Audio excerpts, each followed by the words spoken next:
Bonjour à toutes et à tous, bienvenue sur cette dernière vidéo dédiée à l'introduction sur l'intelligence artificielle. Aujourd'hui, on va essayer de faire rapidement une petite application sur ChatGPT, de comprendre un peu l'interface et de faire quelques explorations, de montrer un peu que l'utilisation de ChatGPT peut être beaucoup plus intéressant quand même que DeepAI parce qu'il offre beaucoup plus de possibilités. Comme on en parle aujourd'hui, peut-être si on a le temps, on va essayer de le voir avec DeepSeek. Voilà, ça peut être intéressant. Mais aujourd'hui, l'objet, en fait, voilà, ça va être plus l'exploration de ChatGPT. Donc, rapidement, qu'est-ce qu'on va faire? On va se connecter sur chatgpt.com. Voilà. Et si on se connecte sur chatgpt.com, il nous demande de se connecter. Donc, avec voilà, le compte qui a été utilisé lors de l'inscription. Ou bien on s'inscrit si on n'a pas encore de compte. Donc, moi, je vais aller sur se connecter parce que j'ai déjà un compte. Donc, sur se connecter, il y a un ensemble de possibilités. Voilà, avec le mail ou bien utiliser directement, continuer avec Google. Je vais utiliser mon compte Gmail là. Et voilà, normalement, il y a l'interface qui va s'ouvrir. Donc là, vous pouvez voir une petite interface donc, qui est divisée en trois parties de manière verticale. Donc la partie à gauche, donc là, la partie au milieu et la partie à droite, en fait, qui a l'ensemble des paramètres pour l'utilisateur. Donc des paramètres qui sont personnalisés. Donc sur la partie à gauche d'abord, qu'est-ce qu'on a? On a ChatGPT. Donc si on clique sur ChatGPT, on va créer des chats. Donc pour créer des nouveaux chats, il y a la possibilité de créer plusieurs chats. Si on clique là, on crée tout simplement un chat. Il y a explorer les GPT. Donc, les GPT, en fait, ce sont des modèles qui sont spécialisés. Donc, ici, ChatGPT, ce qu'on va utiliser, c'est de manière générale, mais il y a des modèles qui sont beaucoup plus spécialisés pour le traitement de données, pour la programmation, par exemple, vraiment spécialisés pour la génération de contenu, etc. C'est-à-dire des contenus sur des vidéos, de résumés des vidéos, etc. Donc, si vous voyez, il y a aujourd'hui et là, il y a l'ensemble des chats que j'avais créés. Donc, pour chaque chat, j'ai la possibilité en fait de partager, de renommer le chat, de l'archiver ou bien de le supprimer. Donc, je vais supprimer l'ensemble des chats. Je supprime. Donc, et là, il me reste trois chats. Donc, pour faire simple, si je veux supprimer l'ensemble des chats, je peux aller à droite, donc sur paramètres. Et là, vous pouvez voir que voilà, il y a supprimer tout, cette option supprimer tout. Je clique dessus, confirmer la suppression. Et là, je retourne pour voir. Et là, j'ai tous les chats qui ont été supprimés. Donc, par défaut, j'ai un chat qui est là. Je peux dire salut, par exemple. Donc, salut, il me répond salut, comment ça va? Voilà. Et vous voyez à gauche qu'il y a salut, ça va qui a été créé. Donc, je peux renommer le chat pour dire, par exemple, je vais l'appeler test. Voilà. Je l'appelle test, par exemple. Donc, au milieu, c'est pour chatter. À gauche, c'est pour faire, c'est-à-dire pour voir l'ensemble des historiques, l'ensemble des chats qui ont été créés, de faire l'exploration des GPT, on va le voir. Et à droite, donc, je vais en revenir, c'est mes GPT, donc, qui sont spécialisés, personnalisés ChatGPT. On a l'ensemble des paramètres, passer au plan supérieur, donc, pour avoir la version payante, etc. Ou bien se déconnecter si on veut. Donc, qu'est-ce qu'on va faire? Là, on va faire vraiment quelques applications et la première va être la mise en place en fait d'une application qui permet de faire de la classification de texte. Donc, c'est quoi en fait exactement? Supposons que votre objectif, c'est de créer une application qui prend en entrée du texte et qui vous dit est-ce que le texte est positif? Supposons que ça va être des commentaires sur Facebook, etc. Vous voulez savoir si le commentaire est positif ou négatif, donc on va mettre en place un système qui permet de faire ça en utilisant un modèle qui a été pré-entraîné. Donc moi, par exemple, je ne connais pas beaucoup de choses sur la programmation, mais je voudrais en fait mettre en place cette application. Qu'est-ce que je vais faire? Je vais demander à ChatGPT de m'écrire le code et après je vais l'exécuter sur une autre interface qui peut être Colab ou bien un environnement qui a Python. Donc, je vais être simple. J'espère que vous voyez les écritures. J'espère que c'est pas très petite. Je vais lui dire tout simplement, euh, donne-moi, par exemple, donne-moi un code en Python qui permet de faire de la classification de texte. Donc, je vais lui donner encore des indications. Raison pour laquelle on dit le plus souvent, quand on utilise CLLM, il faut en fait avoir une connaissance a priori de ce qu'on veut faire. C'est-à-dire, il ne faut pas l'utiliser comme ça sans pour autant comprendre réellement. Il peut générer du faux et après, il nous induit vraiment en erreur. Donc là, moi, je maîtrise ce que je fais. Donc, s'il fait des erreurs ou bien s'il y a des choses qui manquent, je pourrais les rajouter. Donc, je lui dis de faire de créer un code qui fait de la classification de texte, mais je lui donne beaucoup plus d'indications pour que la génération puisse être beaucoup plus intéressante. Donc, qu'est-ce que je vais lui dire? Je vais lui dire, utilise, par exemple, la bibliothèque Transformers de Hugging Face. Voilà. De Hugging Face et Gradio pour l'application. Donc, Gradio qui permet de créer des applications très facilement. Donc, il y a un ensemble d'informations que j'ai donné à ChatGPT et je vais essayer de voir qu'est-ce qu'il va me proposer comme code. Donc, il me dit, voici un code Python. Donc, on va essayer de voir qu'est-ce qu'il propose.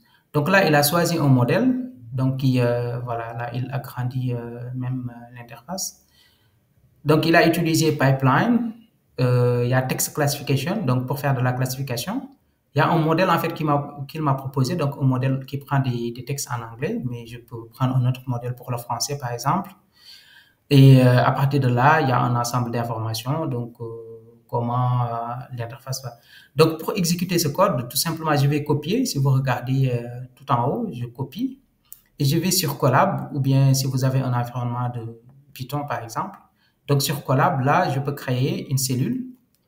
Je colle ce que ChatGPT m'a proposé. Donc, je vais le séparer en fait en plusieurs cellules pour que ce soit beaucoup plus lisible. Donc là, il y a la partie chargement du modèle. C'est un modèle qui a été pré-entraîné, donc je n'ai pas besoin de continuer l'entraînement. Je fais juste un test. Mais si vous regardez bien, ChatGPT m'a proposé un ensemble d'informations, mais ce qui reste, en fait, moi, je le sais, c'est qu'il n'a pas donné, en fait, les packages à installer pour que le code puisse marcher. Donc, ça, moi, je vais le rajouter directement. Si je fais pipe install, par exemple, Gradio. Donc là, je rajoute l'installation de Gradio. Donc, je clique sur Entrée. Donc là, je vais installer Gradio sur mon environnement. Il y a d'autres packages qui peuvent être installés. Il y a Transformers, par exemple, et Torch. Mais vu que je suis sur Colab, c'est déjà installé. Donc, je n'ai pas besoin de refaire la même chose. Là, je vais exécuter la cellule suivante. Donc, je vais agrandir un peu. Voilà, là, j'ai chargé mon modèle et je vais exécuter mon application pour voir. D'accord. Donc là, l'application a été lancée. Voilà, si vous regardez en bas, voilà. Donc, vous avez une toute petite application. Donc, je vais cliquer sur ce lien pour, voilà, ce lien peut être partagé. Donc, ça peut être utilisé par d'autres personnes. Ou bien, si vous voulez avoir une application, voilà, qui sera beaucoup plus disponible, vous pouvez le mettre sur Hugging Face. Donc là, je clique sur le lien. Donc, je vais avoir l'application qui va être ouverte ici. Donc là, je vais quand même agrandir, que ce soit visible.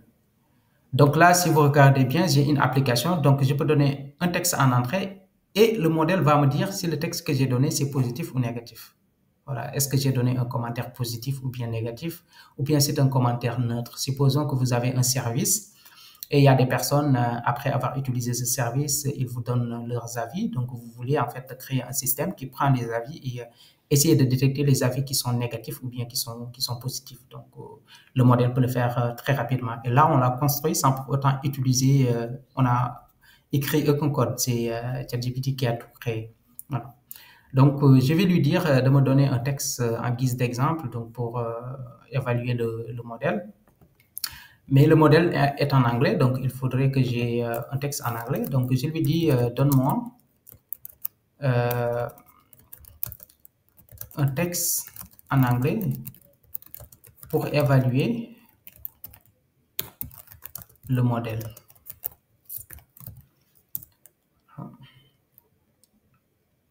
Donc là, il me propose un texte positif, voilà. Donc, je vais copier le texte. Donc, je le colle ici et je fais Submit. Donc là, le modèle me dit que le texte est positif et il est sûr à 100%. Donc, ici, c'est une probabilité, donc entre 0 et 1, donc sûr à 100%. Et essayons de voir avec le texte négatif.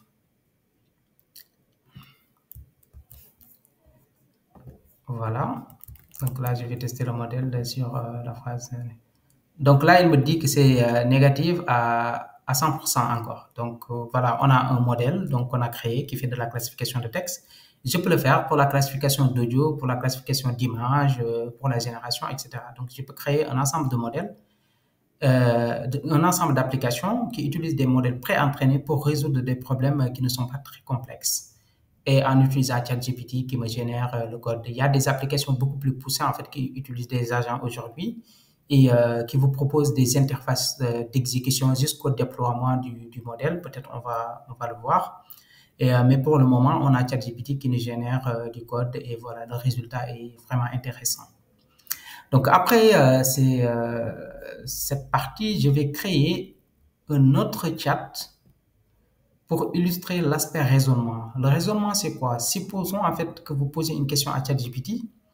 Le plus souvent, il vous propose une réponse, mais vous voudrez savoir en fait comment il a fait pour proposer la réponse, c'est-à-dire le cheminement pour proposer la réponse. Donc, pour ce faire, il faut activer Reasoner, donc qui lui oblige un peu à donner un cheminement. Et là, je vais lui donner une toute petite question qui n'est pas très compliquée. Et je vais essayer de voir le raisonnement qu'il va prendre pour donner une réponse. Donc, je lui dis un pommier dans un verger donne en moyenne 100 pommes par an. Donc, il y a 20 pommiers dans ce verger. Combien de pommes sont produites par an? Donc, je vais essayer de voir comment il va raisonner pour résoudre ce problème. Voilà. Donc, il me dit pour calculer le nombre total des pommes produites par an, il suffit de multiplier le nombre, etc. Je lui dis, sois plus rigoureux, par exemple, sur le raisonnement et donne les détails.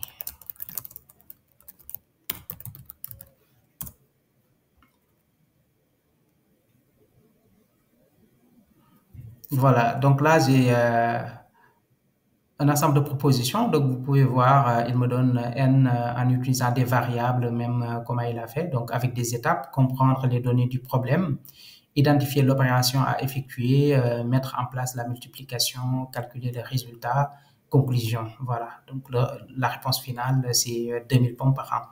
Donc, vous pouvez utiliser dans un contexte beaucoup plus général cet aspect de raisonnement si vous avez des problèmes très complexes et que vous voulez pas avoir des réponses qui ne sont pas correctes. Donc, essayez de voir le raisonnement.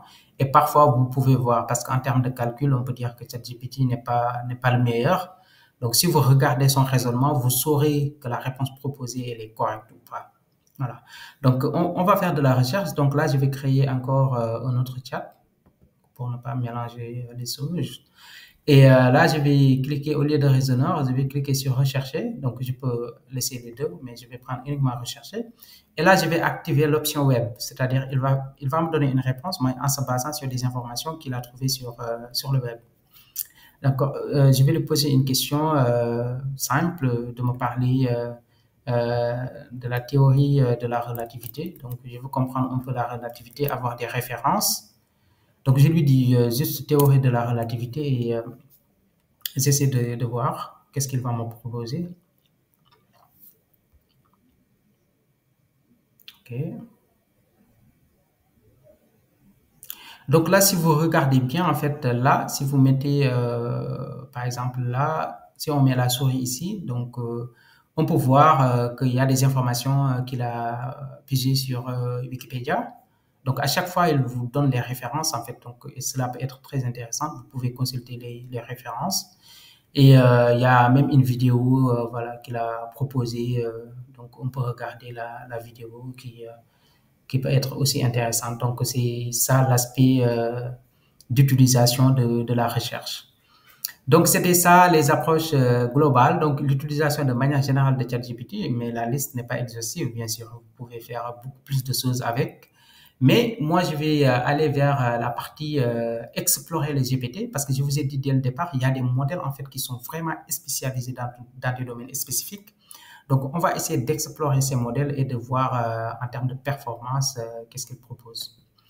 Donc, sur l'exploration, si vous cliquez sur explorer les GPT, donc à gauche, vous avez cette liste. Donc, vous pouvez faire de la recherche. Donc, il y a des modèles les plus populaires, donc le plus souvent les plus utilisés. Donc, vous pouvez voir une liste, voilà, d'ensemble de modèles qui sont spécialisés. On peut avoir rédaction. Donc, si vous êtes plus orienté dans la rédaction, vous voulez écrire. Donc, productivité, recherche et analyse, éducation, lifestyle, programmation, par exemple. Voilà, si vous voulez faire de la programmation aussi.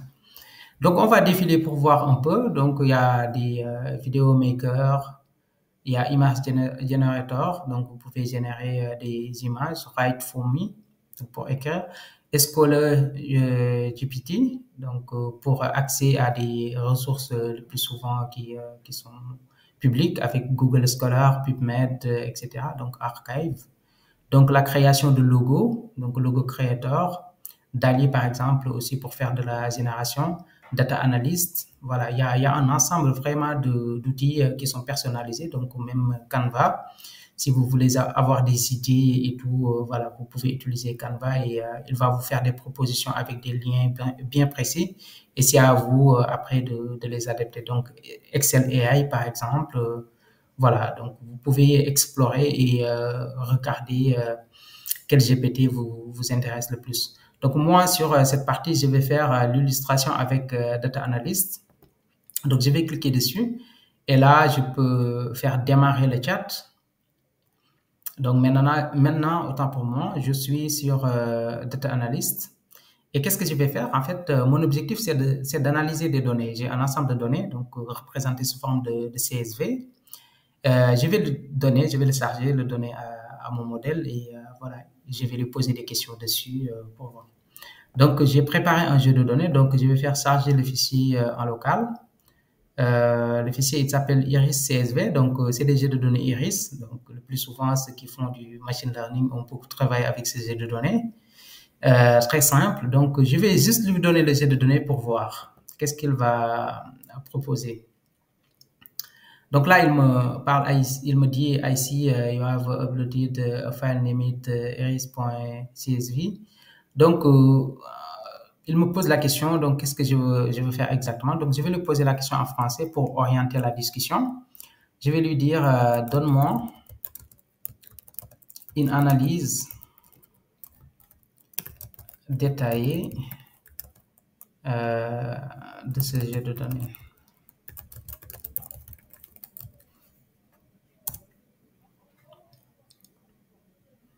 Voilà.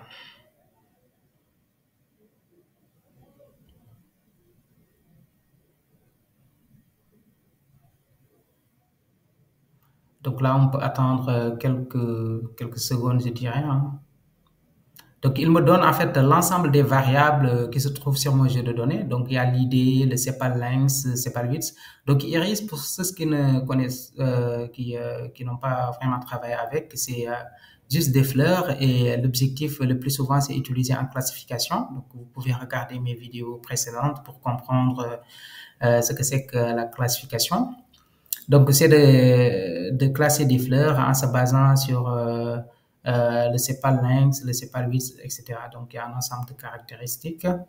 Et spécifique, ça va être le type de fleur, en fait, en se basant sur ces informations. Donc, il y a trois classes, Setosa, Versicolor et Virginica. Donc là, il m'a donné l'ensemble des caractéristiques. Il me dit que sur mon jeu de données, il y a 150 lignes, donc 150 fleurs. Et nombre de colonnes, il y en a 6, bien sûr.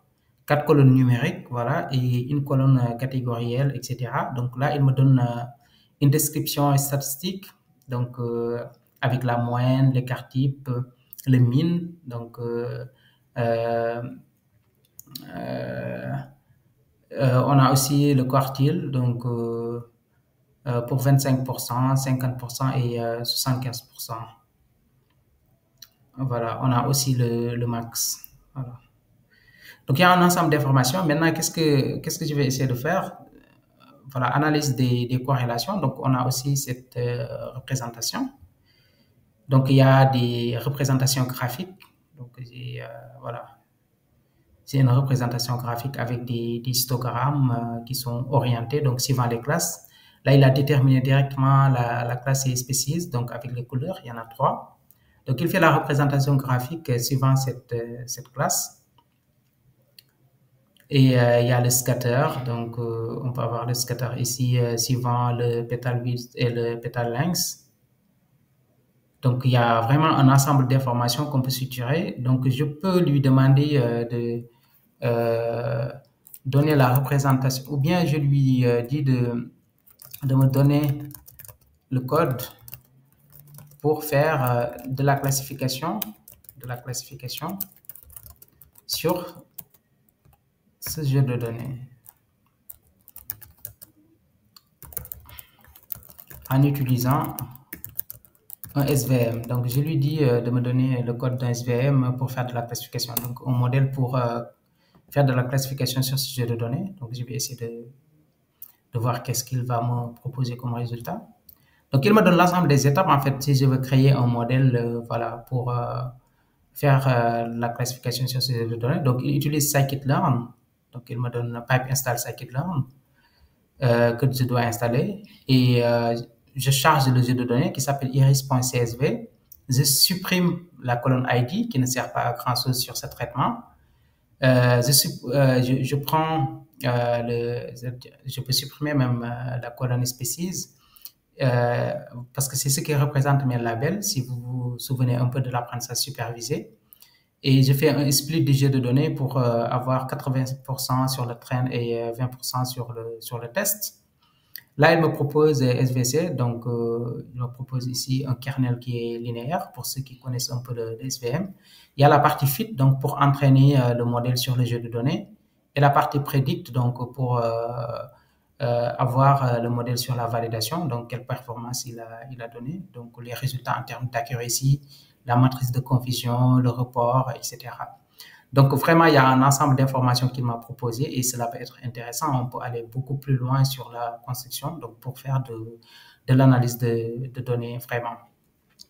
Donc, il y en a d'autres qu'on peut voir. Hein. La liste n'est vraiment pas exhaustive. On peut voir d'autres approches qui peuvent être intéressantes. Donc, ici, par exemple, si je charge DALL-E pour faire de la génération d'images, par exemple, je lui dis un loup, par exemple, pour être simple. Tu veux une description? Il me demande, tu veux une description, une image ou des infos, une image de loup. Voilà, plus de précision. Et là, il est en train de générer l'image, donc de l'image du loup. Mais vous êtes libre, voilà, d'adapter la génération suivant vos objectifs. Donc, night. Ça dépend, je peux choisir en fait, voilà, qu'est-ce que je veux faire exactement ici. Donc, j'ai deux propositions. On peut retourner encore, voilà, pour voir sur la partie exploration. Et il y a un modèle qui peut être très intéressant. Donc, pour résumer des vidéos, par exemple, j'ai pas fait le test, mais cela peut être vraiment intéressant. Donc, si vous voulez aussi la partie SQL expert, donc vous voulez travailler avec des bases de données SQL, il y a la possibilité aussi de faire de la programmation web, donc qui est vraiment orientée, tout ce qui est Python, voilà, voire plus, qu'on peut avoir beaucoup plus de détails. Utiliser Flutter, par exemple, pour tout ce qui est programmation mobile. Voilà. Voilà, vraiment, la liste n'est pas exhaustive. Là, on peut avoir Excel AI. Donc, si vous voulez travailler avec des fichiers Excel, n'hésitez vraiment pas avec Canva et autres Scholar GPT. Donc, pour les étudiants et tout. Donc, vraiment, n'hésitez pas à faire des explorations. Et si vous avez des idées aussi, n'hésitez pas à me le dire. Donc, pour la génération, là, on peut voir directement générer du texte, générateur texte vidéo. Donc, vous lui donnez du texte et à partir de là, il va vous proposer une vidéo. Donc, c'était tout pour cette série de vidéos. J'espère que ça vous a plu et que vous avez appris des choses. C'était la première partie et c'était vraiment orienté, pas très technique, pour que tout le monde puisse en bénéficier. Donc, plus tard, on aura des vidéos techniques, donc pour faire de la programmation, pour créer des LLM, de faire le fine-tuning, etc., de comprendre l'ensemble de ces approches, tout ce qui est apprentissage par renforcement, par exemple, qui est très utilisé aujourd'hui. Donc, utiliser aussi Hugging Face avec la bibliothèque Transformers. Aussi des packages qui sont dédiés, donc TRL, par exemple, de Hugging Face pour euh, l'apprentissage par renforcement et des bibliothèques comme PEFT aussi qui peuvent être orientées donc aux paramètres efficient fine-tuning, donc pour utiliser des adaptateurs le plus souvent pour si des modèles sont trop lourds, comment on peut les fine-tuner avec moins de ressources, donc aussi les approches de quantisation, etc. Donc, n'hésitez pas à me suivre et à vous abonner si ce n'est pas encore fait pour vraiment, si vous voulez apprendre la programmation d'abord, donc on va commencer par là et plus tard aller sur des approches de plus en plus intéressantes. Voilà. Donc, c'était ça. Merci d'avoir regardé et vraiment à bientôt.